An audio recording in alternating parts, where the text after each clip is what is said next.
Great, Doug. Thanks for being here. It's exciting to spend a little bit of time with you, and this has been a wonderful project, and had a great visit coming on site earlier this year. Want to talk to you about this really just awesome position and the vision you have for the school. But before we get there, let's talk about your background and you as a head of school and what brought you to St. Mary's. Thanks, Gabe. Appreciate it. Well, as you said, my name's Doug, and I am fortunate enough to be the head of school here at St. Mary's. This is actually my 20th year at St. Mary's School. There's been a lot of reasons why I've stuck around for as long as I have, but I've been fortunate enough to serve this school in a lot of different roles. Started as a classroom teacher and was slowly nudged into administration.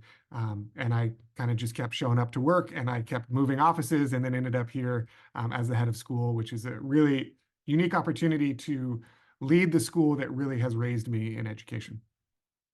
And clearly it's raised and resonated with you. And so for those who don't know much about it or haven't been on the campus, talk about the culture, the community. You can certainly talk about it from a personal perspective of what's kept you there, but just if someone were to step on the grounds of the school, what might they see?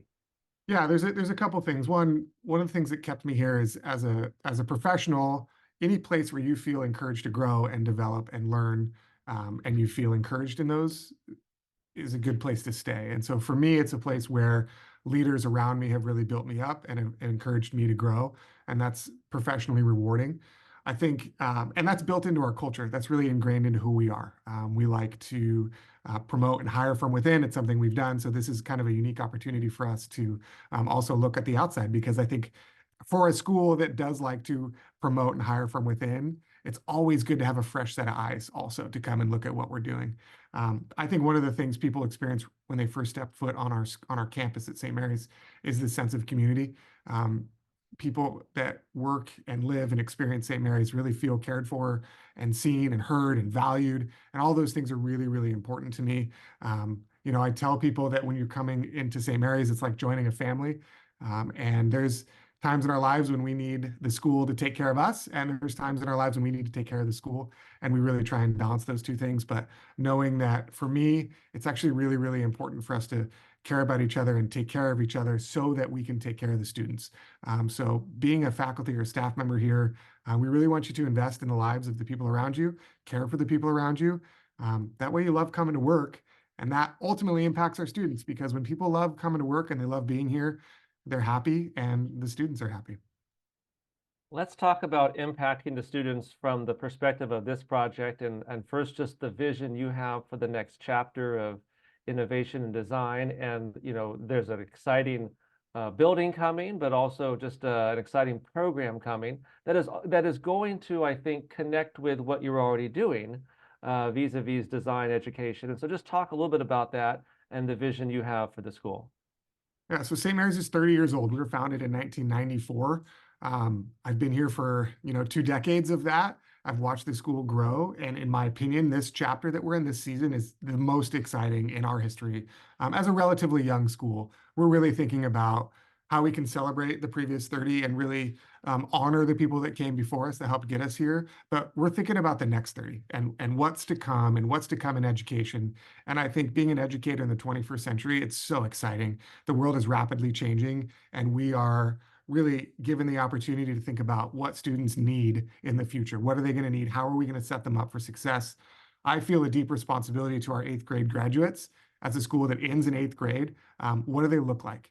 What are they prepared for?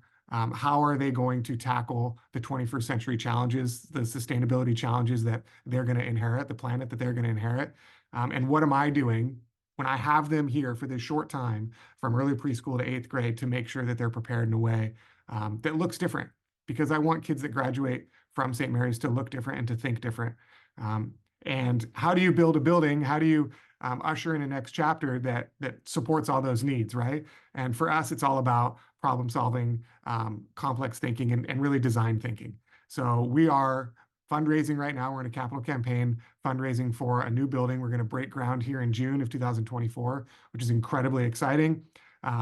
Bottom floor is going to be an early education center, and top floor is going to be a state-of-the-art design center where we're really giving kids opportunities to engage in design thinking activities from start to finish. And so that when they graduate from St. Mary's, they have the deepest reservoir of creativity and problem-solving skills. And we need somebody to come and help manage this building. It's going to have 6 different state-of-the-art labs. It's a big space. And I need someone who's going to come alongside teachers and really help me manage this program from schedule to curriculum to really mentoring teachers. It's a big role. It's an exciting role. It touches just about every grade level. It's interdisciplinary, and it's really something that's going to be profoundly impactful for us for the next 30 years.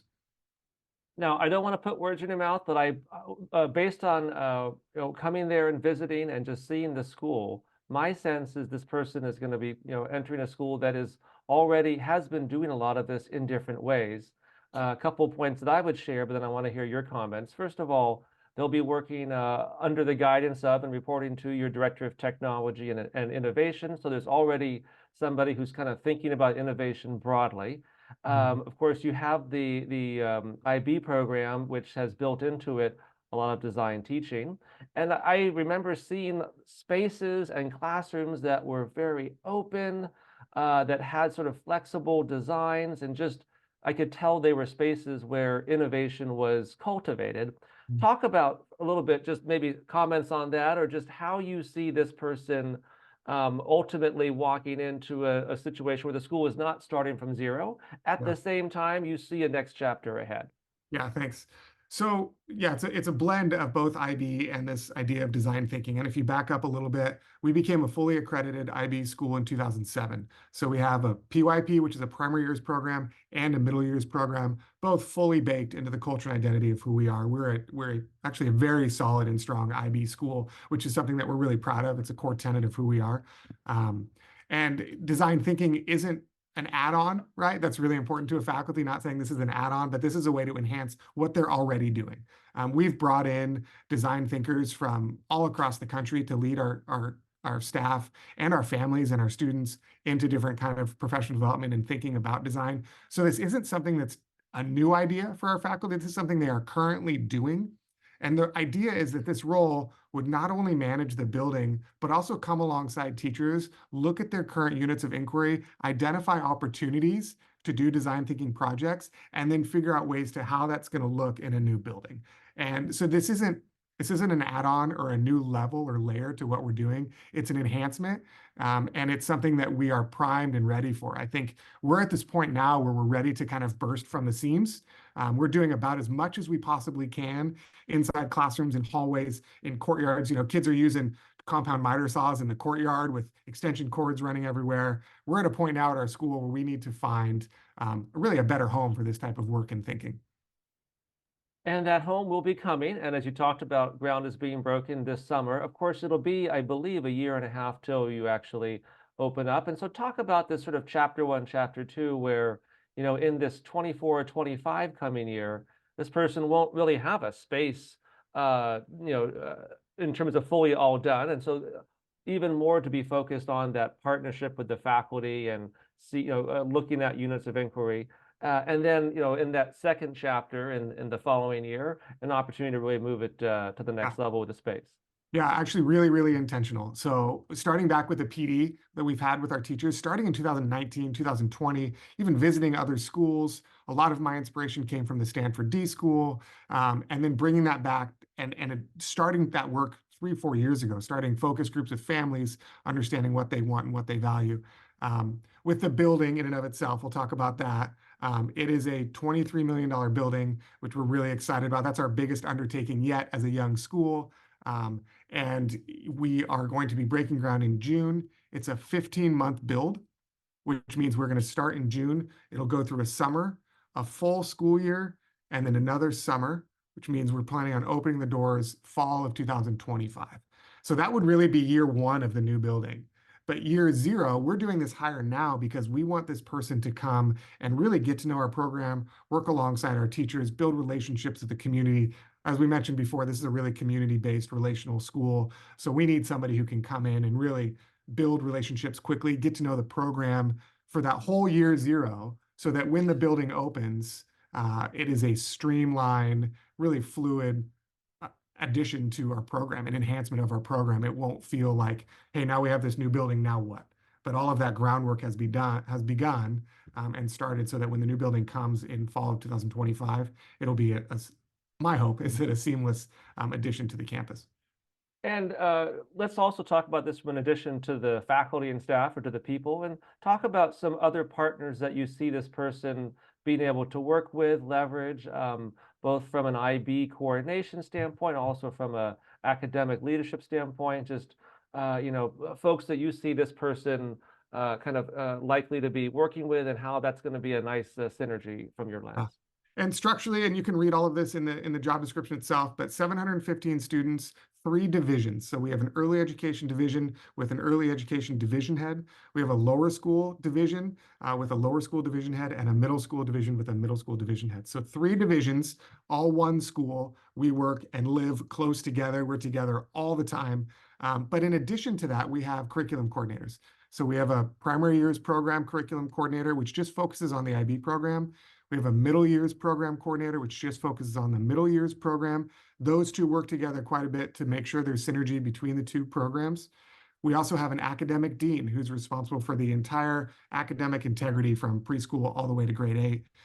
You mentioned Adrian before, our director of technology and innovation. There's a really strong and close-knit and really quite, I don't know what's the word I'm looking for, but it's a very close group that works together. I was just with that exact group today in a meeting talking about just making sure the right hand knows what the left hand is doing, and we're all on the same page and providing continuity in our program. So this role would work very closely with that administrative team. That's outstanding. Final question, just sort of on a fun side here. I mean, you've been at school for so many years. Clearly, it's just resonated with you. I can imagine you might have wanted to attend the school when you were a kid.